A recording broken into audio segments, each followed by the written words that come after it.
जी, आप लोगों ने कुछ पढ़ा और कल तो 4 घंटे लग गए, इतना ज़्यादा पढ़ लिया था।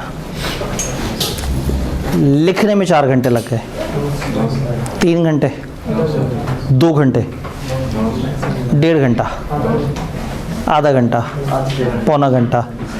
तो यकीन माने हर दिन अगर इंतहाई ईमानदारी से 1 से सवा घंटा पढ़ने का इरादा करें तो इरादा हमेशा आपका वैलिड रहता है और आप उससे कम टाइम में फ्री हो जाते हैं। लेकिन जिस दिन आप कहते हैं ना कि बस मैं गुजारा मुजारा पढ़ूंगा, उस दिन 2-3 घंटे पढ़ना पड़ जाता है। तो सिंपल ये सॉल्यूशन पूरे कैफ में, पूरे सीफैप में हमेशा अप्लाई कर सकते हैं कि सिर्फ घर जाके ईमानदारी से उस दिन का काम फ़ौरन से करने की नीयत रखेंगे। ताज़ा ताज़ा पढ़ा हुआ होता है, फ़ौरन हो भी जाता है। और फिर ऐसा रिलैक्स बंदा शाम रात के वक्त ईजी फील कर रहा होता है कि हाँ भाई मेरा तो आज काम ही नहीं है कोई करने का। तो गिल्ड के साथ तो रील देखने का मज़ा भी नहीं आता, शॉर्ट्स भी मज़े की नहीं लग रहे होते, क्योंकि दिमाग में होता है यार होमवर्क भी करने वाला है। होमवर्क से फ्री हो गए तो फेसबुक पे मज़ा भी आ रहा है, शुगल भी चल रहा है, मस्ती भी चल रही है। रात सोने से पहले वो कैंडी क्रश, बल्कि नहीं आप लोग तो वो खेलते हैं वो पबजी और वो फ्री फायर। उसमें क्या बंदे मारने होते हैं, जाके कब्जे करने होते हैं। मैं हिसाब लगाया बच्चों को आतंकवादी वाली जो गेम्स हैं वो काफ़ी पसंद है। एक टाइम पे मैंने एक्सबॉक्स में कुछ गेम्स करके देनी थी कि भाई मैं वीकेंड पे ना अपनी बेटी के साथ वो खेल रहा होता हूँ एक्सबॉक्स। तो उसमें फ़ाइटिंग की गेम्स आपस में या कोई स्ट्रेटजी की game, Lara Croft, Tomb Raider वगैरह बड़ा मज़ेदार वो रहता है। तो मैंने सोचा कि मैं कुछ अच्छी गेम्स परचेज़ करता हूँ। तो मैंने नेट पे लिखा top 100 games, top 50 games Xbox की। तो 95% से ज़्यादा गेम्स वो थी जिसमें कोई बंदा गन लेके जा रहा है और ठा फायर करता जा रहा है। ज़्यादातर यही थी कि बस या तलवार वाले कुछ लोग हैं वो कत्ल करते जा रहे हैं। तो लोग शायद ये गेम्स दुनिया में ज़्यादा इंसानों को ना भड़ास निकालनी होती है तो वो वालिदैन पे गुस्सा जाके अंदर फायरिंग करना शुरू कर देते हैं। तो उसमें मुझे बड़ी हैरत हुई कि सिर्फ पाकिस्तान नहीं पूरी दुनिया को इस टाइम पे स्ट्रेटजी गेम्स नहीं पसंद हैं जिनसे दिमाग खुलता है। उनको वो गेम्स पसंद है जिसमें जाके इंसान मारने हैं, या इंसानों को घुसा मारना है, या तलवार मारनी है, या गोली चलानी है, या कब्ज़ा करना है, किसी की जगह छीन लेनी है, किसी के हेडक्वार्टर में घुस जाना है, कहीं धमाके करके आने हैं। तो एक्सबॉक्स पे भी टॉप रेटेड गेम्स वही हैं। तो हमारे ज़माने में स्ट्रेटजी वाली गेम्स काफ़ी ज़्यादा चलती थी, लेकिन अब वो नज़र ही नहीं आती। तो इसलिए फिर आप लोगों ने वो भी खेलनी होती है। तो उसके लिए भी एक दफ़ा क्लास पढ़ी हुई होगी तो और अपने दिन का काम कंप्लीट किया होगा तो ईजी रहेगा। आप लोगों ने पढ़ा ऑफ़र के बारे में, ऑफ़र के एसेंशियल्स पढ़े। ऑफ़र अपने आप को नहीं हो सकती, इसमें कोई कन्फ्यूजन, इसमें कन्फ्यूजन नहीं है। ऑफ़र सर्टेन हो और डेफिनेट हो, ये बात भी क्लियर है। ऑफ़र कंडीशनल हो सकती है, लेकिन रिक्वायरमेंट क्या है फिर? कंडीशन प्रॉपर तरीके से बतानी होगी, एक्सप्रेसली बतानी होगी, कोई डाउट नहीं रहना चाहिए। फिर ऑफ़र कम्युनिकेट होनी चाहिए, बोली हुई, लिखी हुई और एक्शन से की गई ऑफ़र प्रॉपर नॉलेज में कन्वे होनी चाहिए। और अगर ख़त हो तो कब कम्युनिकेट होगा? जब ख़त पहुंच गया। यहाँ तक क्लियर हो गया। अगले लेवल में दाखिल होते हैं। Offer should not be invitation to offer. ये क्या भला है इन्विटेशन टू ऑफ़र? ये क्या चीज़ होती है इन्विटेशन टू ऑफ़र? तो सर वो आपने बताया था, तो आपको तो पता ही होगा, आपने कल बताया था, तो क्यों पूछ रहे हैं आप? क्यों मतलब वो जब तक कम्युनिकेट ना की जाए तब तक, जब तक कम्युनिकेट ना की जाए। थोड़ा सा ज़रा बेहतर तरीके से अगर को बताना चाहे, इन्विटेशन क्या है? सर ये इंटेंशन होती है दूसरे बंदे को अपने साथ किसी ट्रांजैक्शन में लेने के लिए।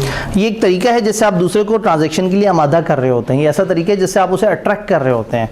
ये इन्विटेशन है जिसमें आप कन्विंस कर रहे हैं कि यार आओ तो सही, बात तो करो, बैठो तो सही, आओ बैठें तो सही, बात तो करें इस चीज़ के ऊपर। तो इन्विटेशन इज़ नॉट ऑफ़र। किसी को इस चीज़ पर राग़िब करना कि आओ और ऑफ़र दो या हमसे ऑफ़र लो, ये जो राग़िब करना ये इन्विटेशन टू ऑफ़र है। And this is not offer. इसको हमने ऑफ़र कंसिडर नहीं करना।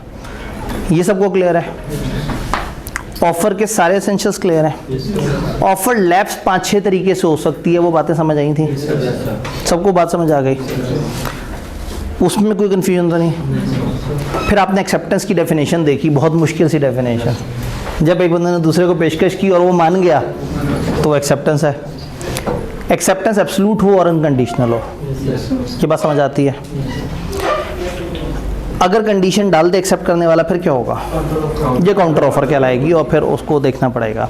यानी उस बंदे की ऑफ़र काउंट होगी, अब दूसरा बंदा उसको येस या नो कर रहा होगा।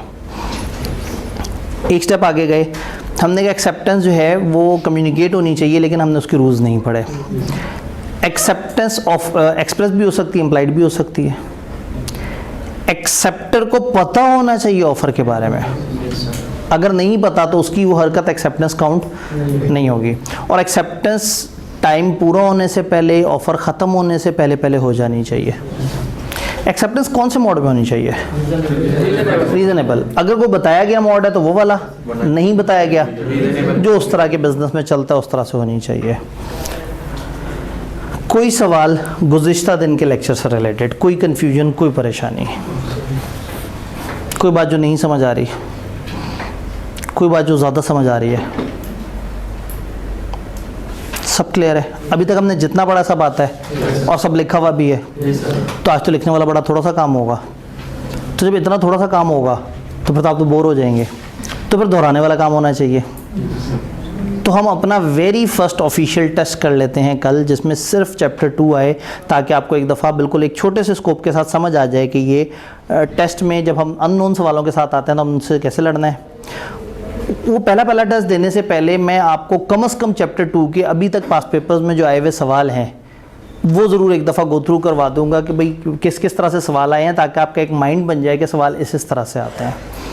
जो आपके पास किताब है या आप लोगों ने जो किताब ली है उसमें शुरू में नोट्स का पोर्शन है, थोड़ा सा आगे जाएँ तो इसमें क्वेश्चन बैंक है। हर चैप्टर के 2009 से लेके पिछली अटैम्प्ट तक जितने भी सवाल हैं उनके सबके सलूशन, उनके ऊपर एग्जामिनर ने क्या क्या कमेंट्स उन सवालों को चेक करने के बाद दिए कि बच्चों ने सवाल में क्या गलती की, और उनकी जो मार्किंग स्कीम्स हैं, ये सारी की सारी चीज़ें उसमें मौजूद हैं।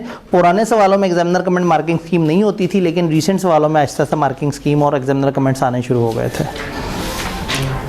तो वो किताब में पढ़ने के लिए मौजूद है। हमारी ख्वाहिश यही होती है कि लोग पास पेपर को एक दफ़ा खुद से तैयार करें। चैप्टर हो गया, फिर खुद से सवाल देखें, खुद से दिमाग चलाएं। तो पहले चैप्टर में तो मैं आपको सवाल जवाब दिखा दूंगा, आगे टाइम नहीं भी होगा तो हम एक वीडियो इस तरह से अलग से शेयर कर दिया करेंगे कि जिसमें आप अपने तौर पे सवाल देखें, जवाब देखें, कन्फ्यूजन हो तो वो वाली वीडियो देख लें, और अगर दामने वक्त में गुंजाइश हुई तो हम क्लास में देख लिया करेंगे। तो हो जाए खतरों से टक्कर। एक्सेप्टेंस पे थोड़ा सा आगे चलते हैं। एक बड़ी मज़ेदार सी डायग्राम, बल्कि डायग्राम से पहले एक छोटी सी बात कर लेते हैं नेगेटिव कन्फर्मेशन के बारे में। साइड पे लिख देते हैं, हाँ कहीं बहुत दूर। नेगेटिव कन्फर्मेशन,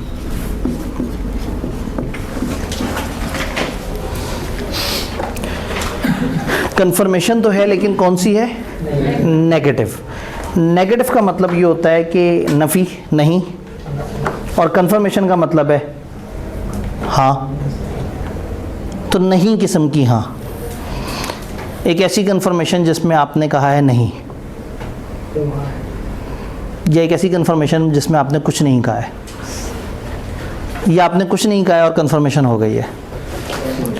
तो नेगेटिव कन्फर्मेशन का मतलब होता है कि समटाइम आप एक बंदे को एक बात इस तरह से बोलते हैं कि हाँ भाई कल फिर हम लोग जो है वो 3 बजे बैठ के पढ़ेंगे इकट्ठे, अगर कोई मसला हो तो बता देना।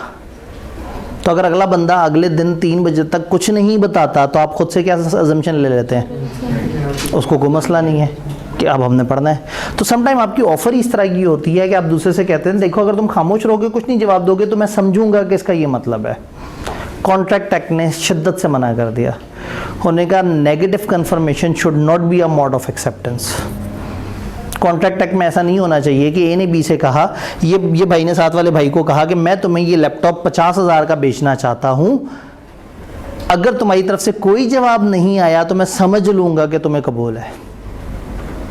कॉन्ट्रैक्ट एक्ट कहता है ऐसा नहीं होना चाहिए। वो जवाब ना दे, इसको इनकार ज़रूर तस्वुर किया जा सकता है, लेकिन एक बंदे का जवाब ना देने को यस कंसिडर करना मना है। तो कॉन्ट्रैक्ट एक्ट में आप ऑफ़र की लैंग्वेज कभी भी ऐसी नहीं बनाएंगे जिसमें आप कहेंगे इस ऑफ़र के जवाब में तुम्हारे खामोश रहने से मैं यस कंसिडर कर लूँगा। तो negative confirmation is not allowed in contract act. What is negative confirmation? कि अगर अगला बंदा कुछ ना कंफर्म करे तो आप उसका एक मतलब निकाल लें कि हाँ भाई उसने ओके कर दिया है। कुछ ना कहने को इनकार तस्वर कर सकते हैं, लेकिन खामोशी नीम रजामंदी वाली बात कॉन्ट्रैक्ट एक्ट को नहीं समझ आती। कॉन्ट्रैक्ट एक्ट कहता है भाई वाज़े वाशगाफ अल्फाज में यस कहो, खामोश हो, जवाब नहीं दे रहे तो इसको नो मानना जा सकता है, यस नहीं माना जा सकता। तो ये एक छोटी सी लैंग्वेज ऐसे पढ़ लेते हैं, फिर हमारी वो टेक्निकल डिस्कशन होगी जो मैंने आपको कहा था।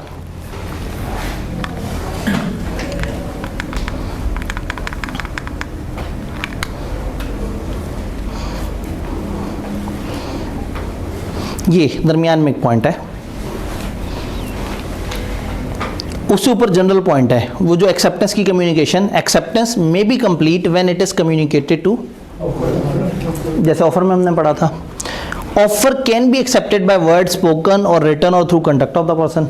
आपने इस पर क्रॉस लगा दिए क्योंकि ये बात भी पीछे से पढ़ के आ रहे हैं। और तीसरी बात, it can not be in the form of negative confirmation. And what is negative confirmation? यानी if not accepted within specified time, then it will be presumed to have been, ये मान लिया जाएगा कि वो एक्सेप्ट हो गई है, तो ये वाली हरकत अलाउड नहीं है। ऑफर या acceptance should not be in the form of negative confirmation, यानी कि if not accepted within specified time it will be presumed to have been accepted. ये जो ये वाली हरकत है ये नहीं होनी चाहिए। डन। अब सिर्फ इन दो लाइनों के लिए हमने अच्छी खासी डिबेट करनी है। वो डिबेट क्या है?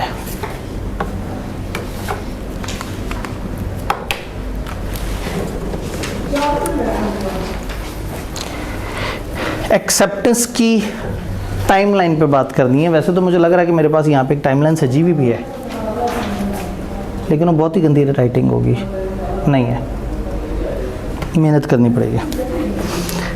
ए ने बी को कहा, अपने आप को 150 साल पीछे ले जाएं, खतों का ज़माना। ए ने बी को खत में कहा,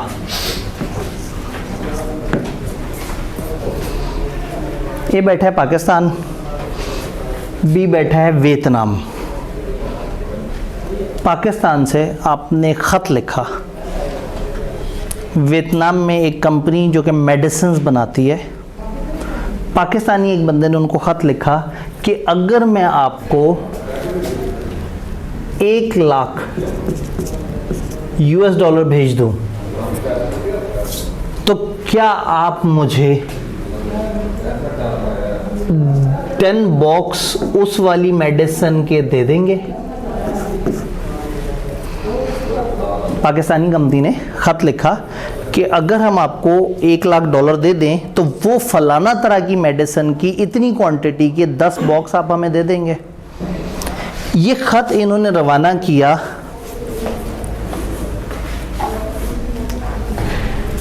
9 मई को।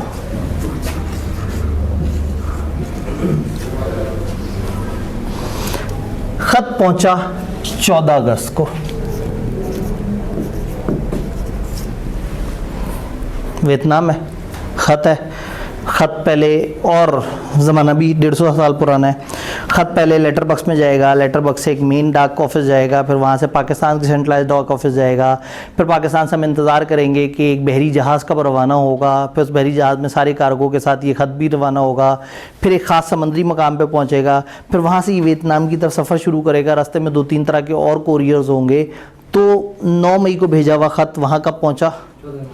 14 अगस्त को। ये कितने दिनों का फासला है? एक महीने का, ऑलमोस्ट 2 महीने। 9 मई के बाद 9 जून, 9 जून के बाद 9 जुलाई, 9 जुलाई के बाद 9 अगस्त, और उसके बाद भी 5 दिन, यानी ऑलमोस्ट 2 महीने। खुदा को खौफ करें, जान दें, वो ना करे गुस्सा है ज़रा, ठीक है। 3.25 महीने, ठीक है, 3 महीने और कुछ 4-5 दिन। तो 9 मई को भेजा हुआ ख़त 14 अगस्त को पहुंचा है। जैसे ही 14 अगस्त को ये ख़त पहुंचा कंपनी बी के पास, कंपनी बी वालों ने अपना स्टॉक देखा, उनके पास स्टॉक थोड़ा सा शॉर्ट था। उन्होंने आसपास जल्दी से बाइंग करके और अपने पास 10 बॉक्स पूरे कर लिए, और उन्होंने कहा लो जी अब तो हमारे 10 बॉक्स मेडिसिन के तैयार हैं, हम पाकिस्तानी ग्राहक को बड़े आराम से चीज़ सप्लाई कर सकते हैं। उन्होंने ख़त का जवाब दिया।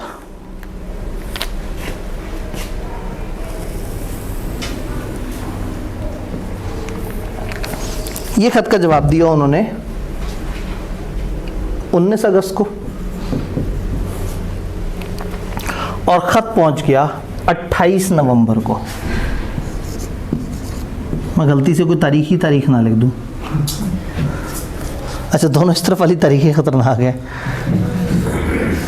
9 मई और 28 नवंबर। 9 मई जब लोगों का ये मानना था कि क्यों रुके रहे, जब हम हमला कर रहे थे और आप मानते हैं हम आतंकवादी है तो कर देते हम पे हमला, हम उसी से क्यों बैठे रहे? आपने तो हमें बेवकूफ़ बनाया है, आपने साबित किया कि हम दहशतगर्द हैं। हम आपके घर घुस के आग लगा रहे थे, ओए कैमरा चल रहा है। नहीं तो मैं तो उनकी फेवर में बात कर रहा हूँ जिन्होंने सजाएं देनी है। तो वो लोगों ने कहा जी हम जब घुस के आग लगा रहे थे आपके इलाके में तो आपने मुज़ाहमत क्यों नहीं की? आपने तो जान के हमें ट्रैप किया, साबित करना चाहते थे हम दहशतगर्द हैं, हम बुरे लग रहे थे, हम पे आंसू गैस चलाते, आप हमें रोकते, आप कुछ मुज़ाहमत करते, आपने मुज़ाहमत नहीं की, इसका मतलब ये आपका प्लांटेड प्लान था। तो 9 मई पे आवाम को ये एतराज़ था। 28 नवंबर पे आवाम को एतराज़ था, क्यों मुज़ाहमत की? जब हम आ रहे थे आप पुरअमन रह सकते थे, आप साइड पे हो जाते, हम वो कंटेनर गिरा के आगे जाते, हम आग लगाना चाहते थे, हम जो करना चाहते थे हमें करने देते। तो 9 मई जिसमें नहीं रोका और 28 नवंबर जिसमें बहुत ज़ोर से रोका।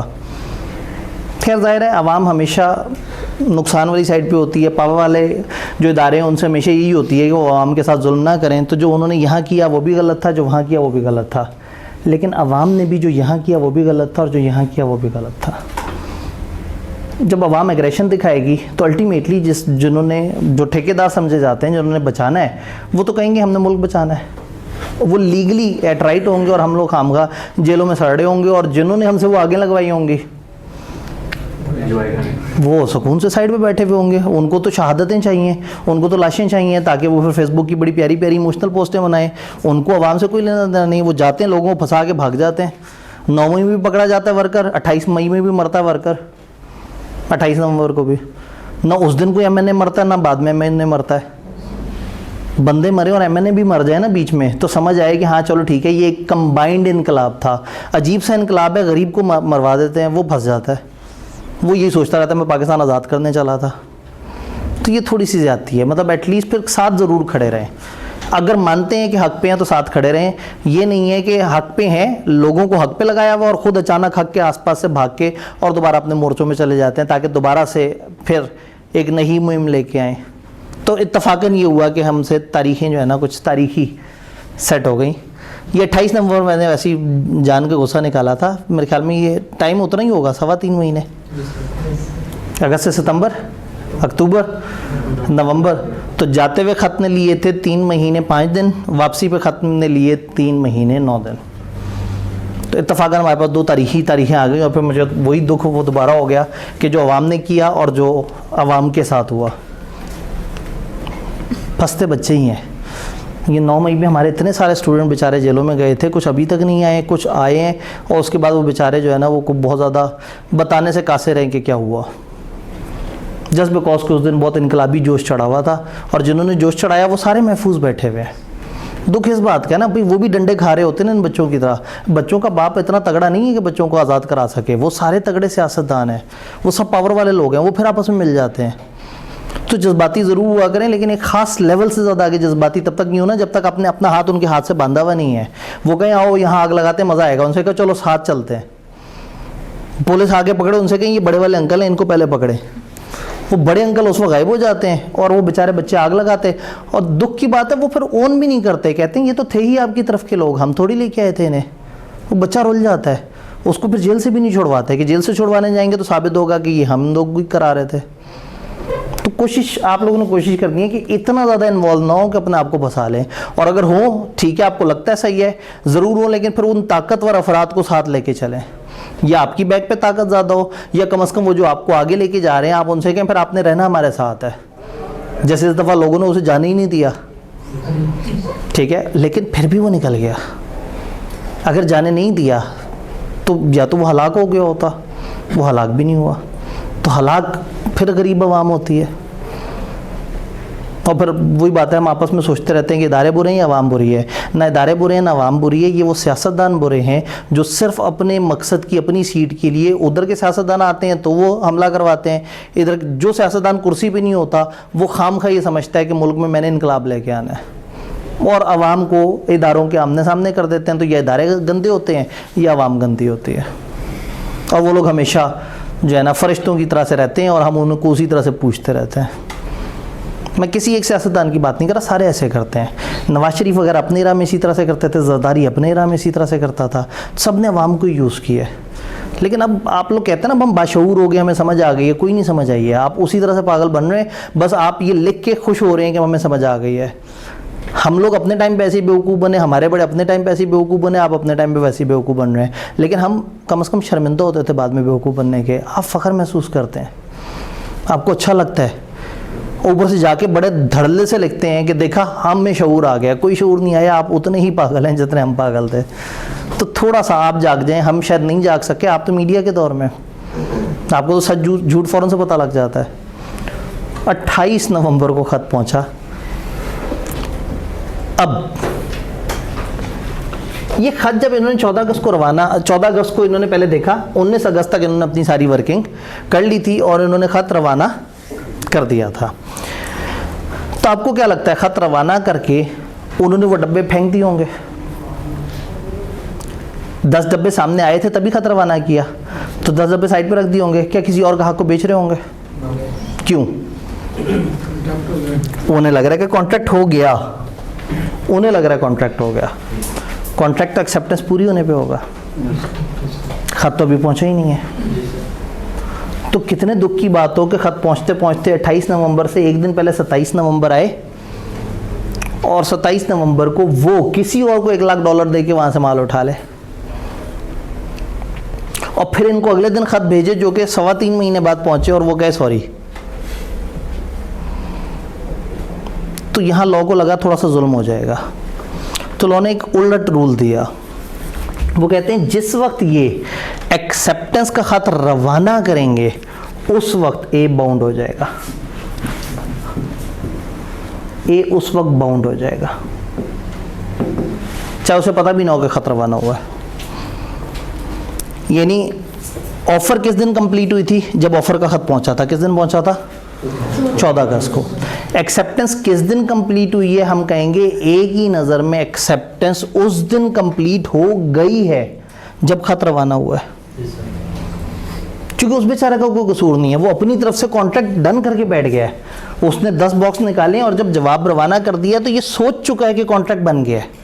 हालांकि इसकी एक्सेप्टेंस अभी पहुंची नहीं है, ये तो उस दिन बाउंड होगा जब एक्सेप्टेंस पहुंचे, लेकिन लॉ इसको बचाने के लिए कह रहा है कि जिस दिन इसने ख़त रवाना किया ए बाउंड हो जाएगा, और जब ख़त पहुंचेगा तो बी बाउंड होगा।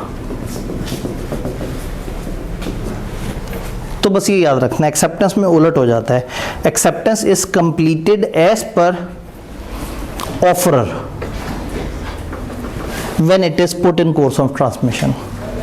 ऑफरर के नज़दीक एक्सेप्टेंस उस दिन कंप्लीट होती है जब ख़त रवाना हो जाता है, और एक्सेप्टर या ऑफरी के नज़दीक एक्सेप्टेंस कब कंप्लीट होती है? जब ख़त पहुंचता है। तो जिसके हाथ में ख़त होता है वो नहीं, दूसरा बंदा बाउंड होता है, ये भेजता है वो बाउंड होता है, उसको मिलता है ये बाउंड हो जाता है। क्या ये उल्टी कहानी समझ आई? चूँकि ख़तों के थ्रू एक्सेप्टेंस हो रही है तो हम ये चाह रहे हैं कि एक्सेप्टर के साथ नाइंसाफ़ी ना हो, चूँकि एक्सेप्टर ने तो ख़त रवाना किया है, लेकिन ए का क्या कसूर है? 27 नवंबर को क्यों नहीं कर सकता है किसी और के साथ कॉन्ट्रैक्ट?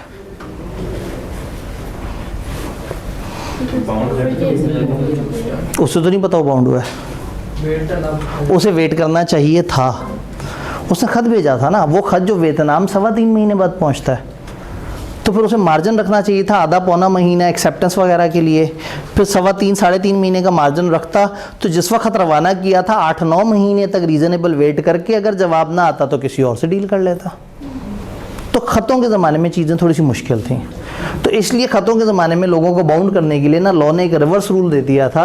वो ये है कि जब एक्सेप्टर ख़त रवाना करेगा तो ऑफरर बाउंड हो जाएगा, और जब ख़त पहुंचेगा तो ऑफरी बाउंड होगा। ये बात समझ आई? इंग्लिश इसकी देखते हैं।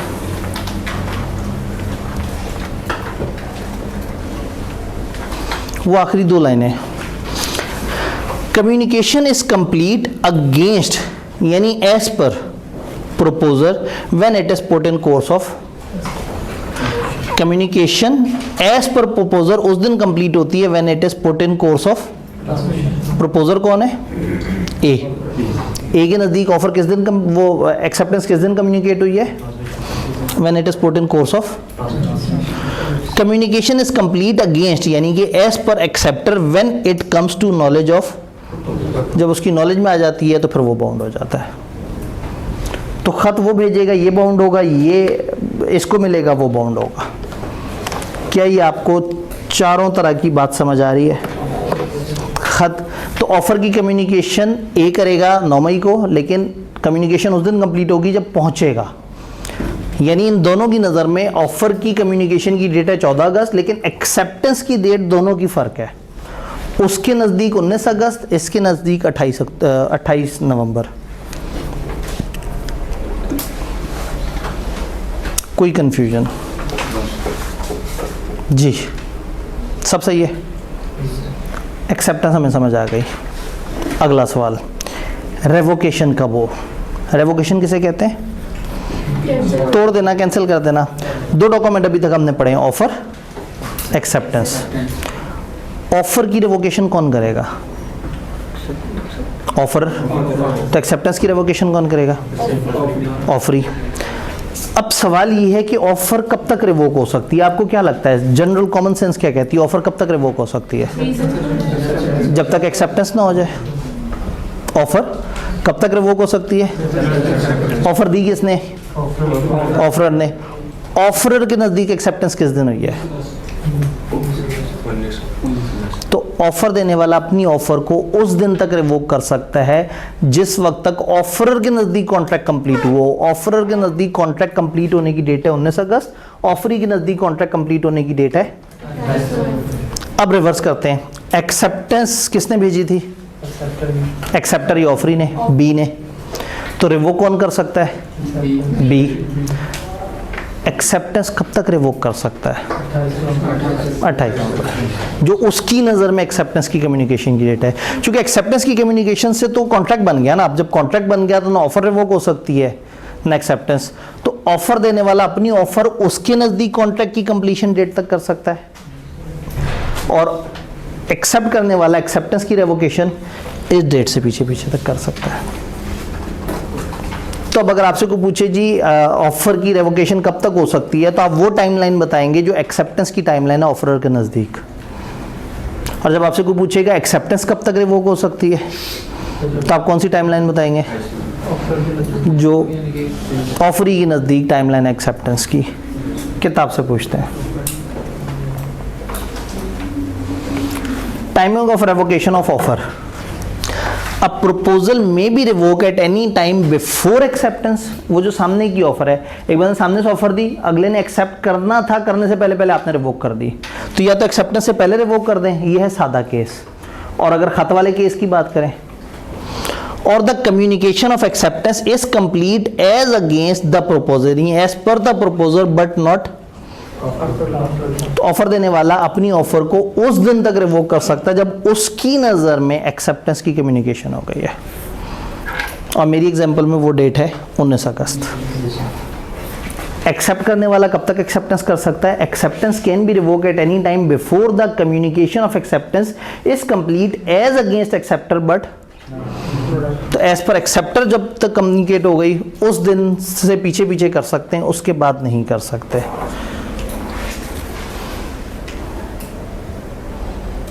तो अगर ए ने 9 मई को ख़त भेजा और बाद में उसे ख्याल आया कि नहीं ये मैंने गलत किया, मुझे ऑफ़र वापस ले लेनी चाहिए, तो वो ऑफ़र वापस लेने का एक और ख़त तेज़ रफ्तार मीडियम से भेजेगा। चूँकि उसने जंग लड़नी है 19 अगस्त से, उसका सादा ख़त पहुंचा 14 अगस्त। अगर 15 दिन बाद ये रेवोकेशन का ख़त पहुंचाएगा तो वो तो टाइम गुजर चुका होगा। तो अब ए के पास डेडलाइन है अपना ख़त रिवर्स करने की 19 अगस्त से पीछे पीछे, और बी के पास टाइमलाइन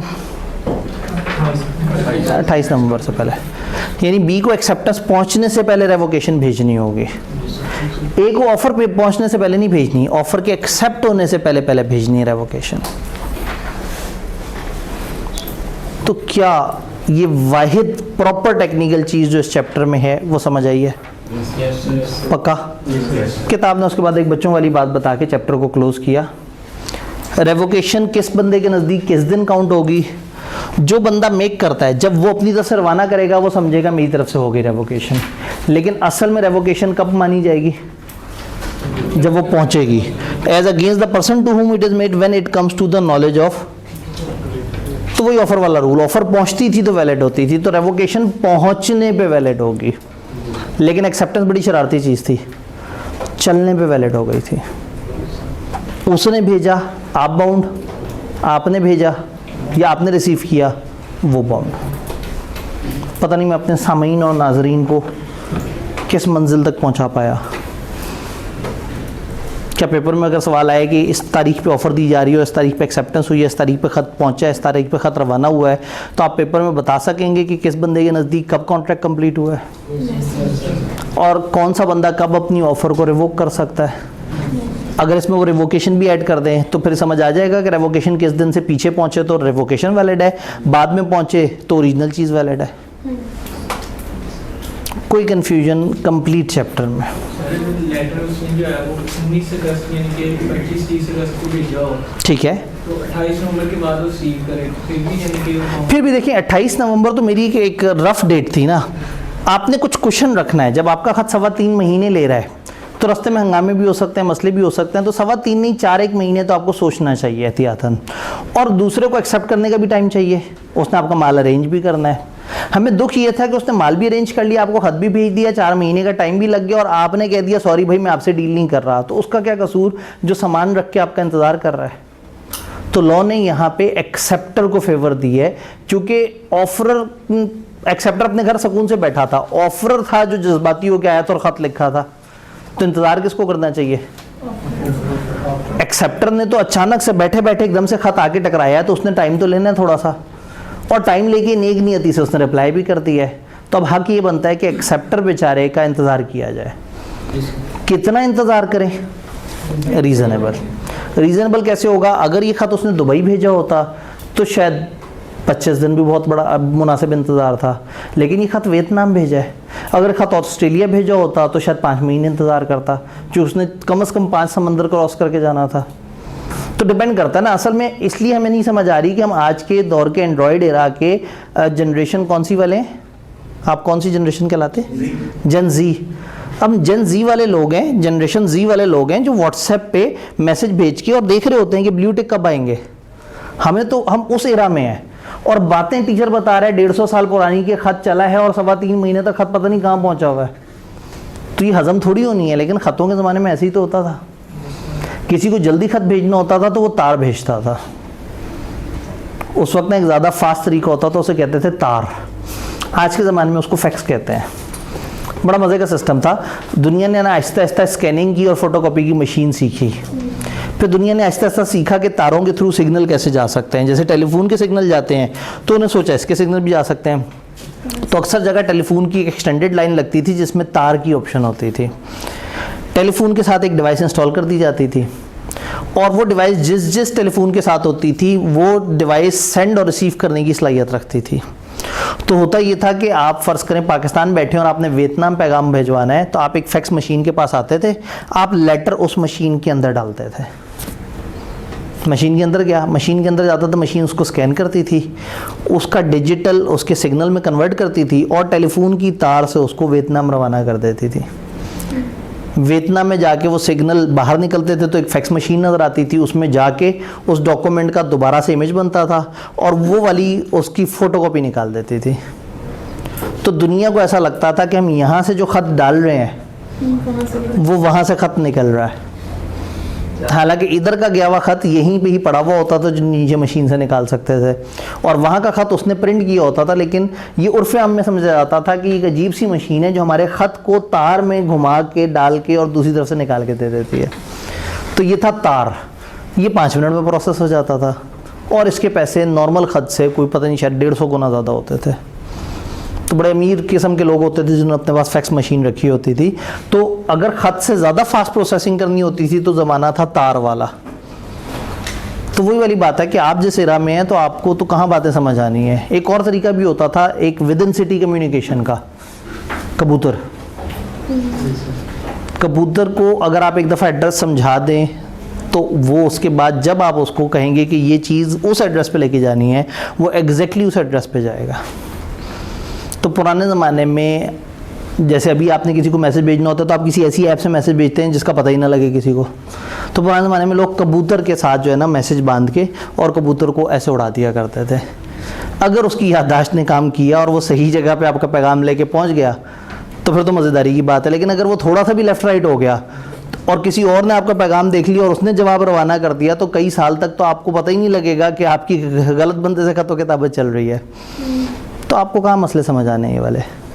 खैर ये तो मेरी भी पैदाइश से 100 साल पुरानी बातें हैं जो मैं कर रहा हूँ, लेकिन बहरहाल हमें सिलेबस में पढ़ना पड़ रहा है बिला वजह, क्योंकि हमें 1872 का लॉ पसंद है।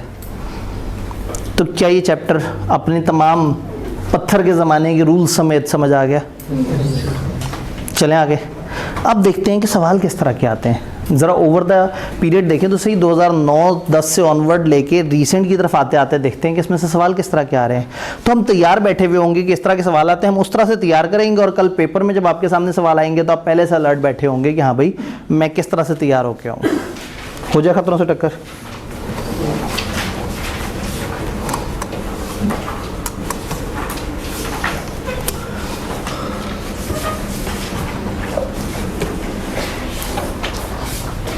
कैसी फीलिंग आ रही है? घबराए तो नहीं बैठे?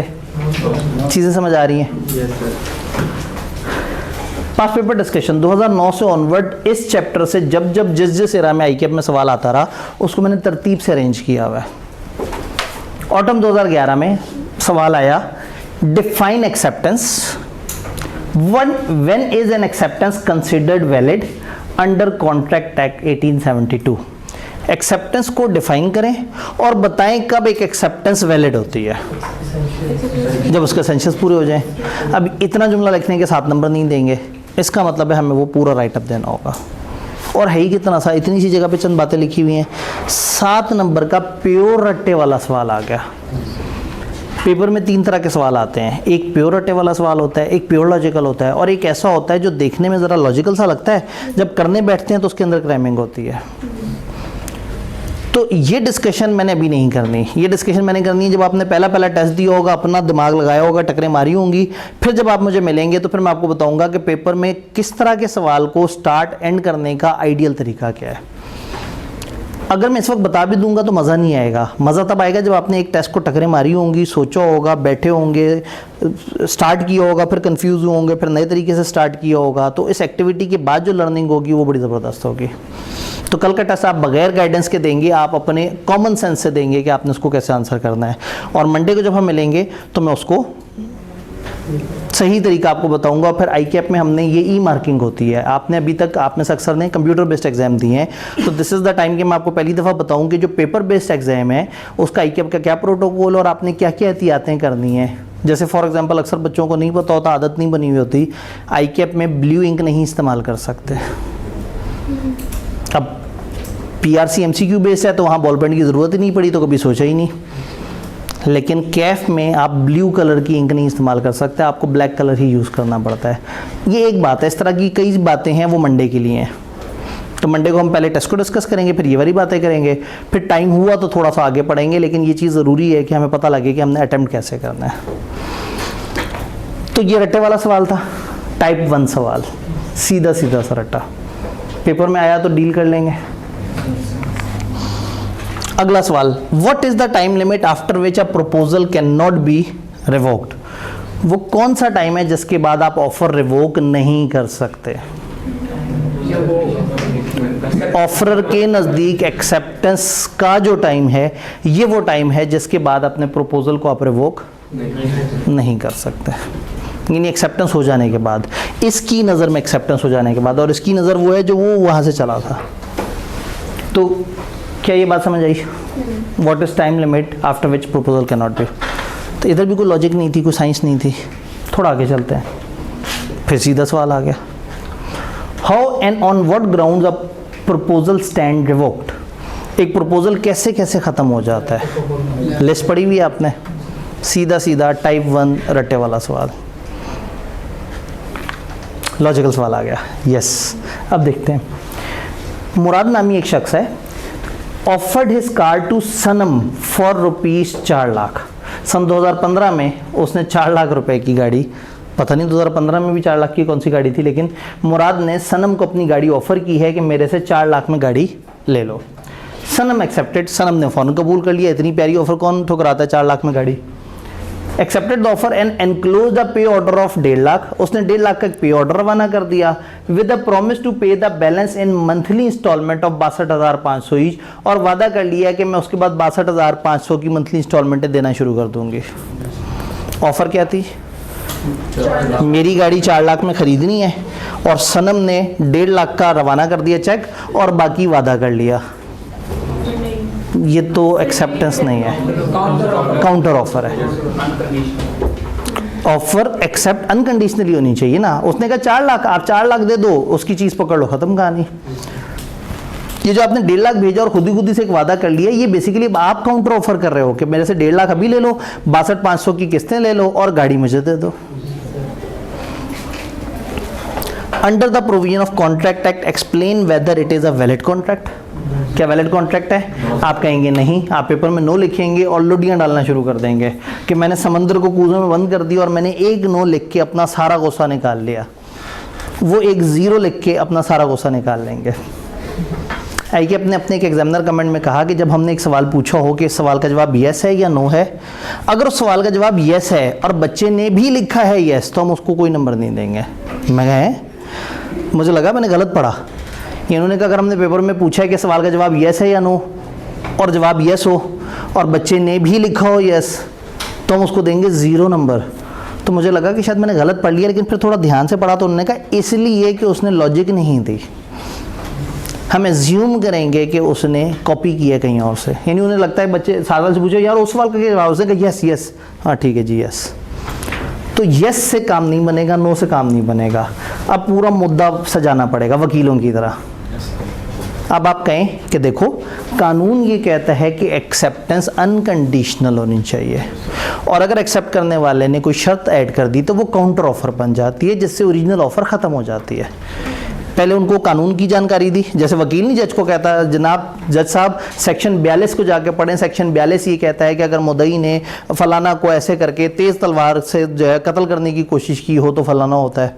तो पहले आपने मुद्दा बताया। अब इस सवाल की तरफ आए।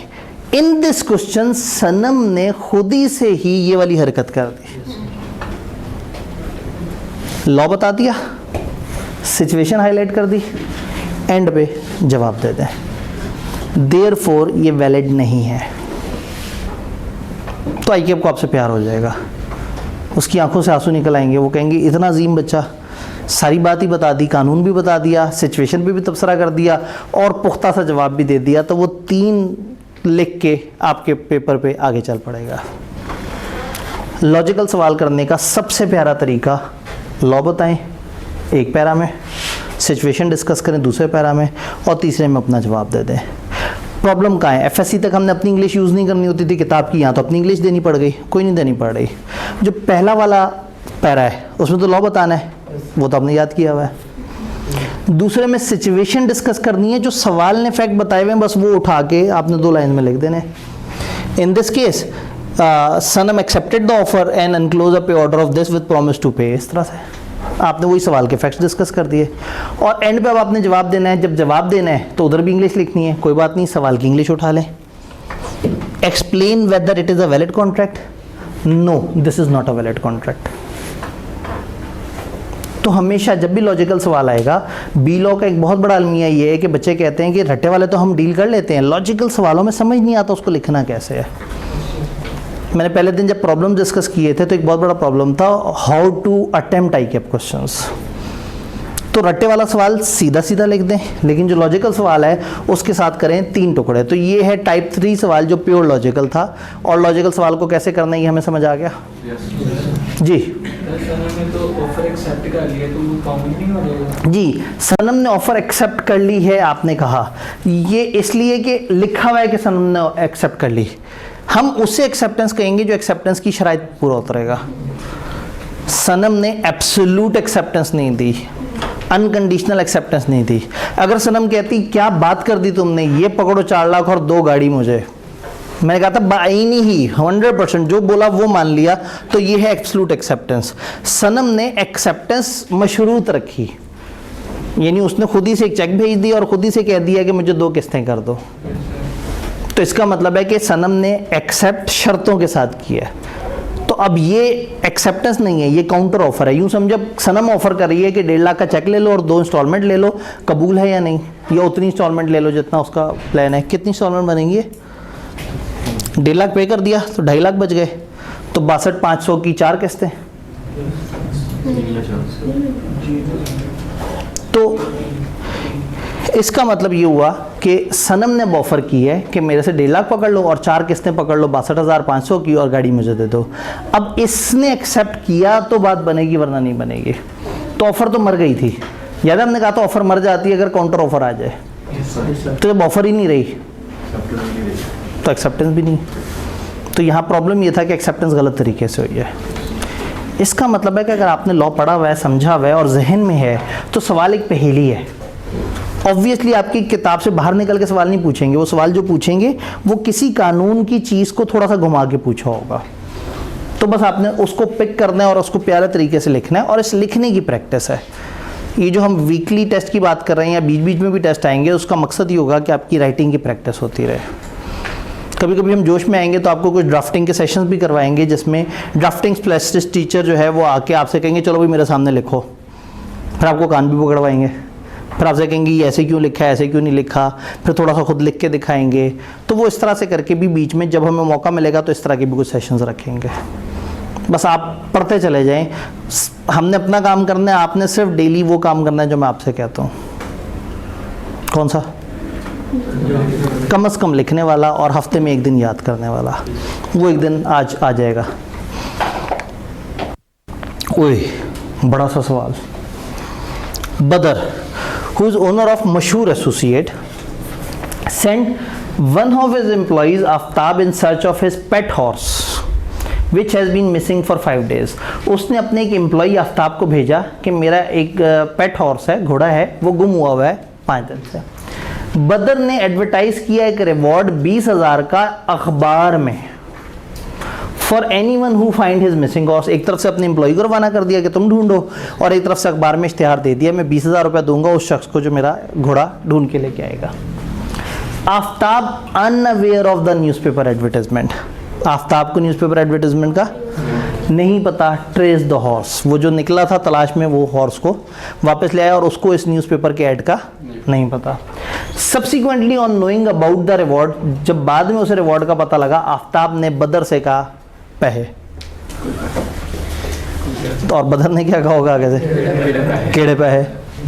तो सुनते ही समझ आ गया कि कुछ गलत हुआ है, उसको नहीं पता था उस ऑफर के बारे में। अब जज्बाती होकर दिल कर रहा है फौरन से जवाब दे दे, लेकिन सवाल तो पढ़ लें पहले। सवाल क्या है? Under the provision of contract act state whether Aftab would be able to claim the amount of reward under the circumstances. क्या इन हालात में आफ्ताब इनाम ले सकता है? आपने फौरन से कहा नहीं। इस नहीं को संभाल के रखना, ये सबसे एंड पे इस्तेमाल होगा। पहले मसाले, पहला मसाला क्या है? लॉ। एज पर द, आप एक जुमले से हमेशा शुरू कर सकते हैं, as per the provision of contract act 1872, जैसे इन्होंने कहा as per the provision of contract act 1872 acceptor must be aware of the proposal at the time of acceptance. कानून बता दिया। सिचुएशन,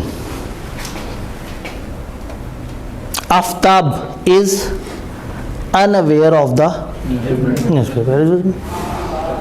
मजीद खूबसूरत बनाना है तो Aftab who found the horse is unaware of the. लेकिन अगर आपने इतना भी लिख दिया तो आपने रेफर तो कर दिया कि लॉ ये कहता है कि उसे पता होना चाहिए, इस आफ्ताब को नहीं पता था, तो फिर कैसे मान लें? अब जवाब दें। जवाब देने के लिए अपनी इंग्लिश नहीं चाहिए, सवाल देगा इंग्लिश। रिक्वायरमेंट पे आए। Whether Aftab would be able to claim the amount of reward, आपने कहा नहीं। इंग्लिश लिखना शुरू करें। Therefore Aftab would not be able to claim the amount of reward under the circumstances. जुमला बनाते गए और अपनी इंग्लिश संभाल के रख ली कि वो सामने आ गई तो फिर तो कुछ नहीं बचना। अगर उन्हें पता लग गया कि हमारी इंग्लिश कैसी है तो अपने आप को सेफ रखें। जब आप जवाब को इस तरह से 3 हिस्सों में सजा लेंगे ना, तो फिर वो नंबर्स को भी डिवाइड करके आपको मैक्सिमम देने की कोशिश करेंगे। लेकिन अगर आपने एक ही पैरा में सारे मसाले डाल दिए, एक ही जगह लिख दिया हाँ जी वो चूँकि वो पता होना चाहिए और आफ्ताब को नहीं पता था तो ये तो गलत हो गया, तो इससे मज़ा नहीं आएगा।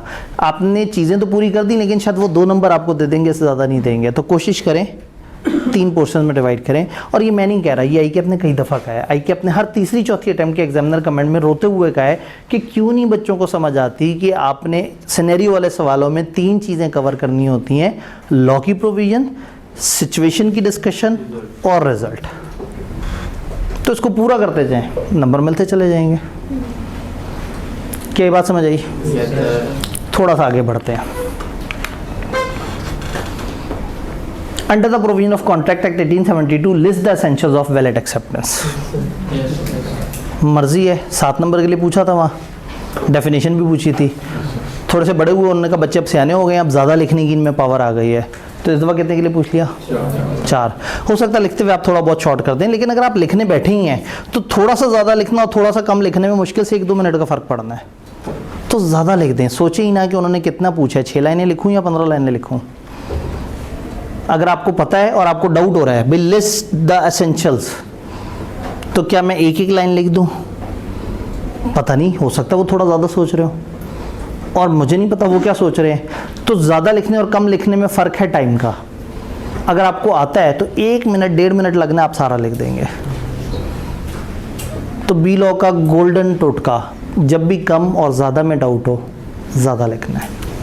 रट्टे वाले सवाल में, चूँकि रट्टे वाले सवाल में कम और ज़्यादा में मुश्किल से 1-1.5 मिनट का फ़र्क है, लेकिन पता नहीं वो शायद सोच रहे थे बच्चा सब लिखे और आपने सजा दी 3-4 लाइनें सीधी सी, उन्हें गुस्सा आ गया, उन्होंने 4 में से 2 नंबर दे दिए, 1.5 नंबर दे दिया। तो ज़्यादा दुख इस बात का है कि मुझे आता था और मैंने नंबर नहीं लिए।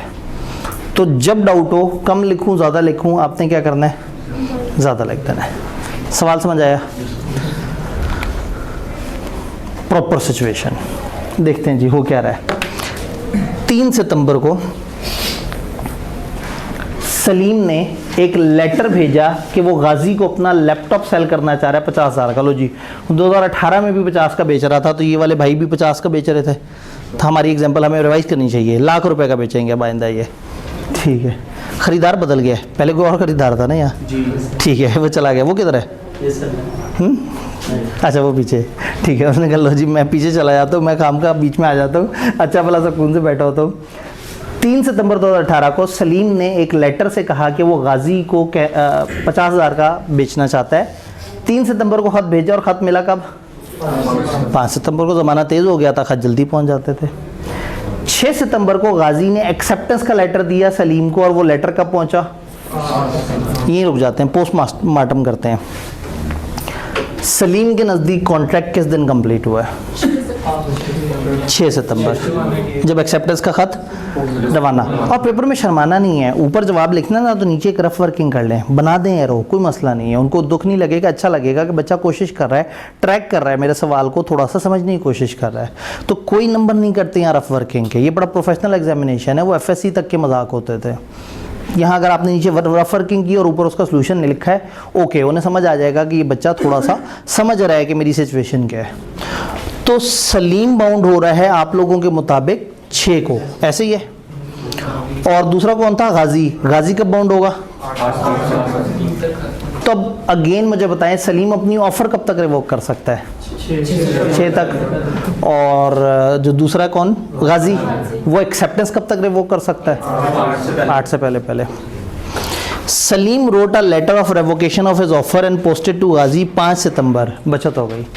आपने कहा था सर 6 तक रिवोक कर सकता है, उसने कब रिवोक कर दी?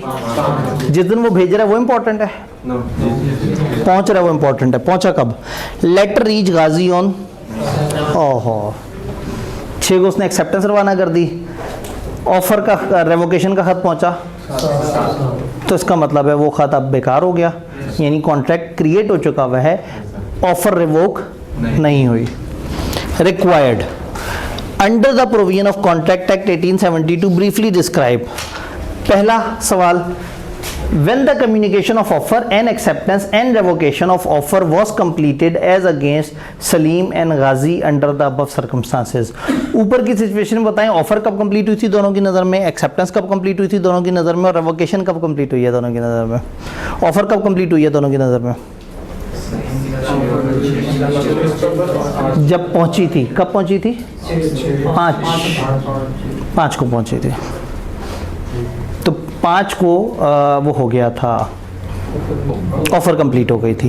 एक्सेप्टेंस आपको पता है दोनों की नज़रें अलग अलग होती हैं. सलीम की नज़र में 6 सितंबर और गाजी की नज़र में ऑफर की रेवोकेशन कब कंप्लीट हुई है? खत पहुंचने पे. और खत कब पहुंचा है? 7 को. तो 7 को रेवोकेशन कम्युनिकेट हुई है. चूंकि वो 6 से पहले नहीं हुई तो रेवोकेशन बेकार हो गई. सवाल का सेकंड पार्ट क्या कहता है? Weather a binding contract was created between Salim and Ghazi. Yes. पता है उन्होंने इस तरह से लिखा है कि आप जज्बाती हो गए नो, क्योंकि आप तो नो सजा के बैठे हुए थे, गलत हुआ है गलत हुआ है. उन्होंने ये पूछा ही नहीं कि गलत हुआ है या नहीं. उन्होंने कहा कॉन्ट्रैक्ट क्रिएट हुआ है, तो जब ऑफर रिवोक नहीं हो सकी तो कॉन्ट्रैक्ट तो क्रिएट हो गया. तो अब आपने इसमें रूल बताना है कि ऑफर रिवोक हो सकती है ऑफरर के नज़दीक एक्सेप्टेंस की कम्युनिकेशन से पहले पहले. इन दिस सिचुएशन ये हरकत हो चुकी है 6 तारीख को और रेवोकेशन का हाथ पहुंचा है 7 तारीख. तो एंड में मेरा जवाब क्या है? मैं तो खुद लिखना ही नहीं. Weather a binding contract was created. Yes, a binding contract has been created between Salim and Ghazi. तो ये 5 नंबर का सवाल था. तो कभी कभी वो मूड में आए तो वो इस तरह से भी पूछ सकते हैं. आप देख रहे हैं उनके बदलते हुए मिजाज हैं. कभी अचानक से रटा पूछ रहे हैं, कभी एक सिचुएशन बना के कि आप उसको जवाब देते ही नहीं देते. ये समझ आ गया. एग्जामिनर थोड़ा सा और बड़ा हुआ, उसने थोड़ा सा और साइंस डालनी शुरू की. Respond to the following scenario under provision of contract act. Ahmed interested है परचेजिंग आदिल की DHA प्रॉपर्टी, हालांकि बाइकआउट करना चाहिए उसे. खैर वो 2019 की बात है, उस वक्त वो अच्छे लोग थे. अहमद ने आदिल से कहा कि या अहमद आदिल की DHA की प्रॉपर्टी खरीदने में इंटरेस्टेड है. Send him this later on 1 मार्च 2019. उसने 1 मार्च 2019 को एक ख़त लिखा है. ख़त ये कहता है प्यारे अहमद, वो नहीं लिखा. चलें. आई हैव हर्ड, मैंने सुना है, that you are selling your DHA property, कि तुम अपनी DHA की प्रॉपर्टी बेच रहे हो, मैंने ऐसा सुना है. I am very much interested in purchasing it. मेरा बड़ा दिल करता है उसे परचेज करने में. अभी तक ऑफ़र नहीं है, अभी तक इनविटेशन वाले माहौल है कि मेरा बड़ा दिल करता है उसे ख़रीदने का. Will you please consider selling the same to me. क्या तुम मुझे बेचना सोचोगे? अभी भी ऑफ़र कोई नहीं दी, कोई पैसे बताता ना मुझे इतने का. What is the highest price you have been offered so far. तुम्हें अभी तक कितनी रकम सबसे ज़्यादा आई है? इस सारे उसमें भाई साहब ने ऑफ़र तो की ही नहीं, वो तो सिर्फ इनविटेशन ही बनाता रह गया, माहौल बनाता रह गया कि आओ बातचीत तो शुरू करें. उसने कहा मुझे तुम्हारी प्रॉपर्टी बहुत पसंद है, मेरा इरादा है उसे ख़रीदने का, तुम बताओ तुम्हें अभी तक उसका सबसे अच्छा रेट क्या लगा है? आदिल रिप्लाइड. आदिल ने जवाब दिया the highest quote for the property till now is ₹35 million. उसने कहा अभी तक मुझे 35 मिलियन सबसे ज़्यादा रेट लगा है. अहमद ने फिर से जवाब दिया I agree to buy your DHA property for 36 million. मैं इरादा करता हूँ, मैं एग्री करता हूँ कि मैं तुम्हारी प्रॉपर्टी खरीदूँ 36 मिलियन. उसे लगा उसने ऑफ़र दी है, हालांकि अभी तक तो इनविटेशन चल रहा है. पहली दफ़ा ऑफ़र किसकी तरफ से गई है? ये पहली दफ़ा उसने कहा मैं 36 मिलियन की खरीदना चाह रहा हूँ. Subsequently Adil received an offer from Hamid. Adil को हामिद ने ऑफ़र दे दी, उसने कोट किया मैं 38 मिलियन दूंगा. अब आप अगर होते अहमद की जगह, अहमद को एक ऑफ़र आई है 36 मिलियन की और एक ऑफ़र आई है, तो कौन सी ऑफ़र कबूल करेगा? उसने 38 मिलियन की ऑफ़र कबूल कर ली और 36 मिलियन वाले को इनकार कर दिया. What will be Adil liability towards Ahmed if he wishes to make the sale to Hamid? बताएं आदिल की अहमद की तरफ क्या लाइबिलिटी है? कुछ भी नहीं, कोई इनके दरमियान कोई बाइंडिंग हुई नहीं थी।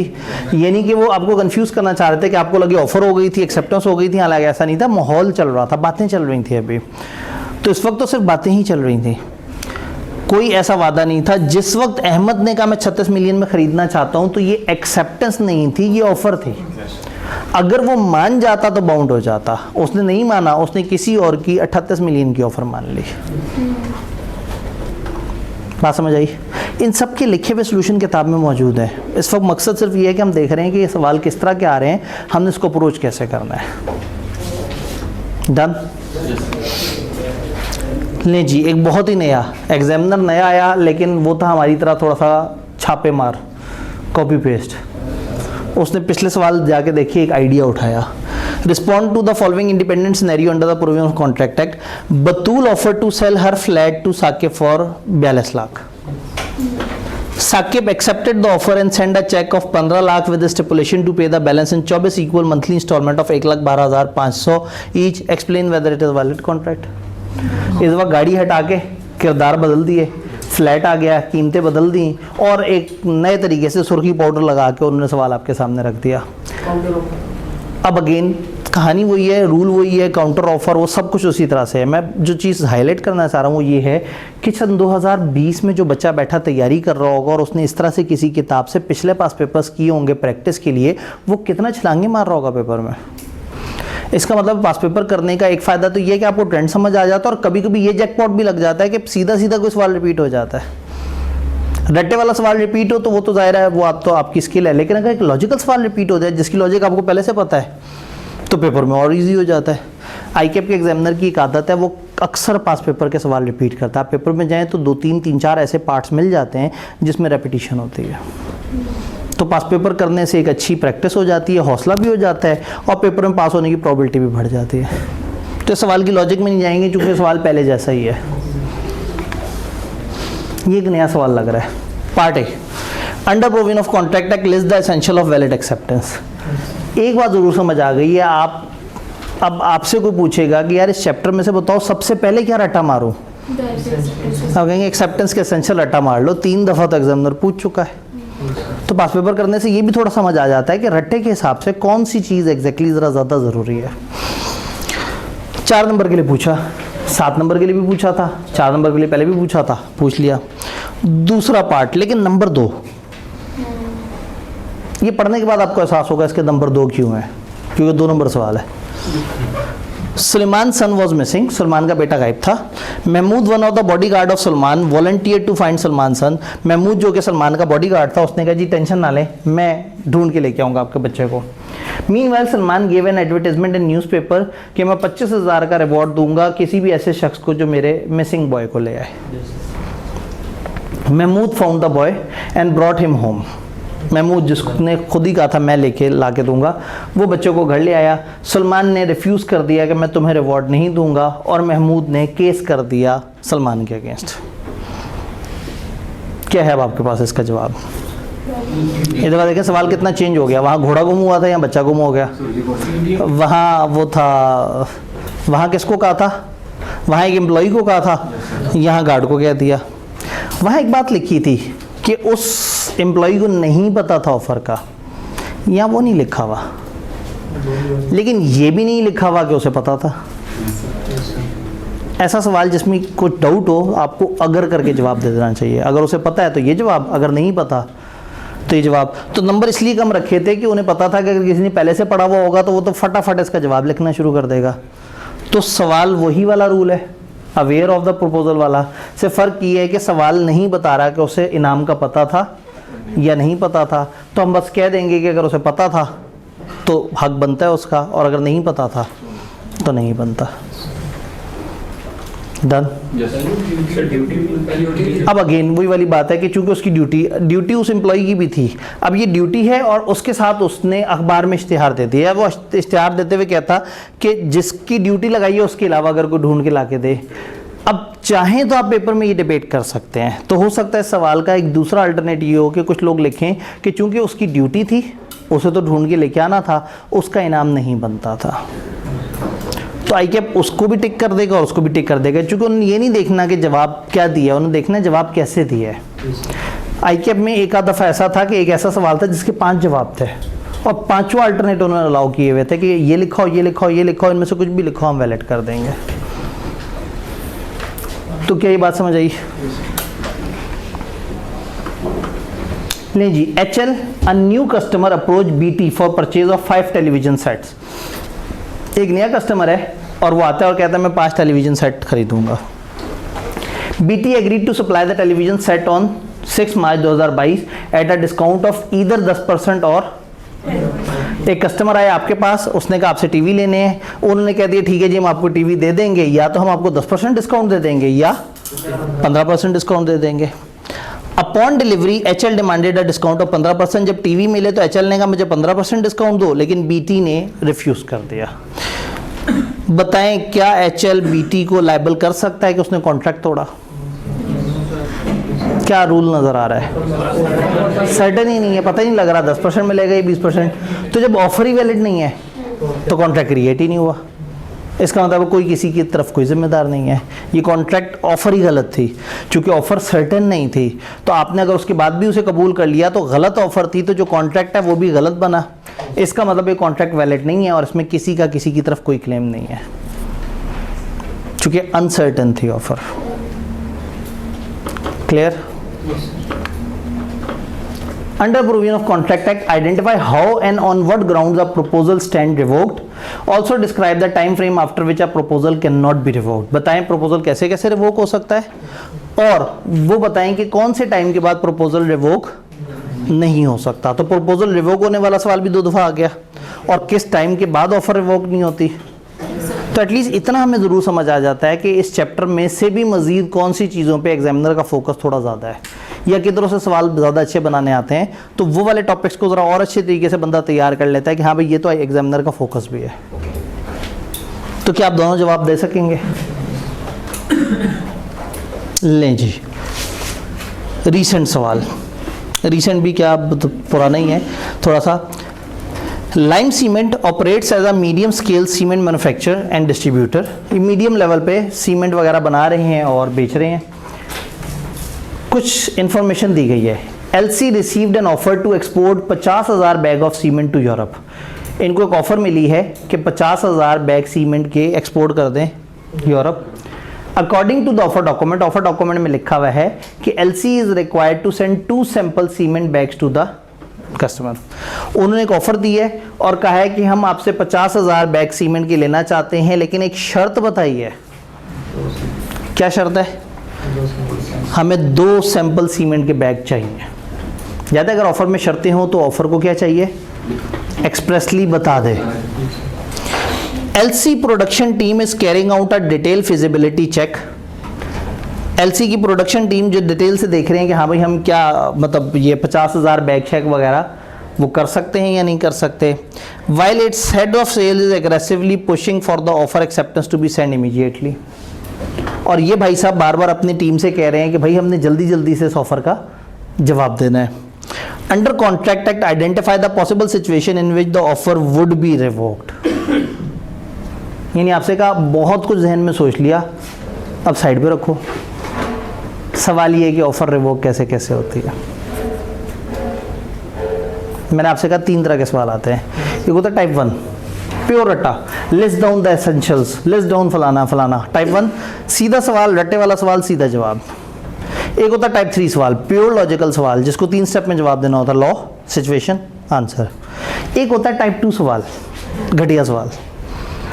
इसको पढ़ते समय ऐसा लग रहा होता है कि पता नहीं क्या जाल बिछने वाला है, पता नहीं हम क्या वो सीमेंट की बोरी भेजी थी नहीं भेजी थी, ये डिबेट होगी। और एंड पे सारी सिनेरियो बनाने के बाद उन्होंने कहा अच्छा ये बताओ कॉन्ट्रैक्ट एक्ट में कौन सी सिचुएशन है जिसमें ऑफर रिवोक हो सकती है। तो ये टाइप 2 सवाल कहलाता है। इसमें आप हल्का सा इसको रेफर करते हैं। आप ये कह सकते हैं कि यहाँ पे LC को आने वाली जो ऑफर है वो इन वजूहात की वजह से रिवोक हो सकती है। और वजूहात कौन सी? वही जो आपने पढ़ी हैं। तो इसका जवाब रट्टे से देना होता है, लेकिन कम से कम एक लाइन स्टार्टिंग में एहतराम करना होता है और उस सिचुएशन की तरफ रेफर कर देना होता है। तो जब तक यहाँ तक मैंने सवाल पढ़ा तो मुझे लग रहा था कि अब पता नहीं है वो डिबेट करेंगे कि जो उसने सैंपल भेजा नहीं भेजा, ऑफर थी, ये इंटेंशन थी, क्या था, वो सारी डिबेट उठा के साइड पे कर दी। उन्होंने कहा ऊपर जो लिखा उसे कचरे में डालो। यानी वो सारा किस्सा सुनाने के बाद कि किस्सा तो ऐसी शुगर मुगल के लिए सुनाया था, अच्छा सर ये बताओ ऑफर रिवोक कैसे कैसे होती है। तो इस तरह के सवाल भी पेपर में एक्सपेक्टेड है। आप इस तरह का सवाल देख के सोचते हैं बड़ा सवाल है, इसको बाद में करूंगा, और जब उसे खोलते हैं सवाल को तो पता लगता है उसमें तो सीधा सीधा पूछा था। तो पूछा उन्होंने ये है कि बताएं क्या सिचुएशन है जिसमें ऑफर रिवोक हो जाएगी। अब इस वाली उसमें सिनेरियो के हिसाब से देखें तो उसने सैंपल ना भेजा, कंडीशन पूरी नहीं, तो टाइम गुजर गया, उसने ऑफ़र वापस ले ली, हमने रिजेक्ट कर दी, वो मर गया। टेक्निकली वही सारी बातें जो हमने पढ़ी हुई हैं, सिर्फ ज़्यादा से ज़्यादा आप जिक्र कर दें एलसी का कि हाँ भाई एलसी को मिलने वाली ऑफ़र यूं यूं ख़त्म हो सकती है। तो क्या हमें ये सारे के सारे पास पेपर्स समझ आए? हमने माजी से लेके हाल तक के तकरीबन सारे पेपर्स डिस्कस कर लिए, बिल्कुल मोस्ट रीसेंट अटैम्प्ट को छोड़ के, क्योंकि मोस्ट रीसेंट अटैम्प्ट हम चाहते हैं कि आप एंड पे मॉक के तौर पे करें ताकि आपके लिए वो अनदेखे सवाल हों। उसके अलावा बाकी सारे के सारे सवाल हमने डिस्कस कर लिए और वो किताब में प्रिंट भी हुए हुए हैं। डन। तो चैप्टर 2 अपनी तमाम हशर सामानियों समेत हमने ख़त्म किया। ये एक टिपिकल, ये एक सैम्पल चैप्टर था। इससे आपको समझ आ गया कि हमने यूँ पढ़ना है, यूँ लिखना है, यूँ पास पेपर्स को समझना है, यूँ सवालों को अटेम्प्ट करना है, और कल टेस्ट देने के बाद आपको ये पता लग जाएगा कि हम अच्छा लिख पा रहे हैं या नहीं, और हर अगले टेस्ट में आप आहिस्ता आहिस्ता अपनी लिखाई को इम्प्रूव करने की कोशिश कर रहे होंगे। डन। तो कल इसी टाइम पे जो ऑफिशियल टाइम है, जो आपने एलोकेट किया हुआ है, जो टाइम आपने सबको बताया हुआ है कि इस टाइम पे मैं मसरूफ़ होता हूँ, इस टाइम पे मेरा ऑफिशियल पढ़ाई का टाइम है, इसी टाइम पे इसी तरह से क्लास के अंदर हो सकता है चूँकि टेस्ट हो रहा हो तो मैनेजमेंट वाले आपका कमरा थोड़ा सा लेफ्ट राइट कर देंगे, जी टेस्ट देना है तो टेस्ट देने के लिए इस कमरे में बिठाने की क्या ज़रूरत है, वो किसी दूसरे कमरे में जहाँ टेस्ट वाला एक एनवायरनमेंट बना हुआ हो शायद वहाँ बिठा के आपसे टेस्ट ले लें। तो बस कल आपने इसी टाइम पर टेस्ट देना होगा, और मंडे को जब मुझे मिलेंगे तो सबसे पहले मैं उस टेस्ट को डिस्कस करूंगा, फिर मैं डिस्कस करूंगा ICAP में पेपर कैसे अटेम्प्ट करना है, फिर अगर टाइम बचा तो हम चैप्टर 3 के अंदर एंटर होंगे। अदरवाइज़ कोई दुख नहीं है अगर हमने एक दिन पूरा काम की बातों पे लगा लिया। डन। तो फाइनली आज हम 4:30 तक गए। तो देखें जिस दिन 4:30 तक पढ़ते हैं अच्छा खासा धुएँ निकलना शुरू हो जाते हैं, तो अच्छा है अगर हम मुनासिब पढ़ रहे हैं। जिस भी दिन हमारा टारगेट जल्दी ख़त्म हो जाएगा हम जल्दी बंद कर लिया करेंगे, और किसी दिन 15-20 मिनट ऊपर भी हो गए तो बस यही आप लोगों के चेहरे पे चमक चाहिए। ठीक है जी, इंशाल्लाह ताला मिलते हैं। अपना ख्याल रख